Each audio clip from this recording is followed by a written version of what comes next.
Summer dog food series episode 1. సమ్మర్లో మనమే చాలా డీహైడ్రేట్ అయిపోతాం. ఇంకా మన డాగ్స్ గురించి అయితే అస్సలు చెప్పక్కర్లేదు, అవి కూడా డీహైడ్రేట్ అయిపోతాయి అన్నమాట. సో అలా అవ్వకుండా ఉండాలంటే మీరు ప్రాపర్ కేర్ తీసుకోవాలి అండ్ ఫుడ్ కూడా వాటికి ప్రాపర్గా ఫీడ్ చేయాలి. సో నేనైతే సింబా సారకి ఏం ఫీడ్ చేస్తాను అని చెప్పి ఇన్ఫర్మేటివ్ వీడియో కింద చేస్తున్నా. ఎవరికైనా యూజ్ అవుతే కనుక మా పేజ్ని ఫాలో అవ్వండి.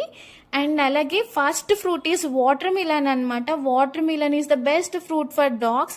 It contains rich in potassium and vitamin C and it is also great source of vitamin A and B6 అనమాట. హైడ్రేటింగ్ స్నాక్స్ కింద వర్క్ చేస్తుంది. ఇది ఈజీ డైజెషన్ ఉంటుంది and watermelon can be enjoyable treat for your dogs. It contain 92% water content ఉంటుంది. So అలాగే మీ dogs చాలా ఇష్టపడతాయి.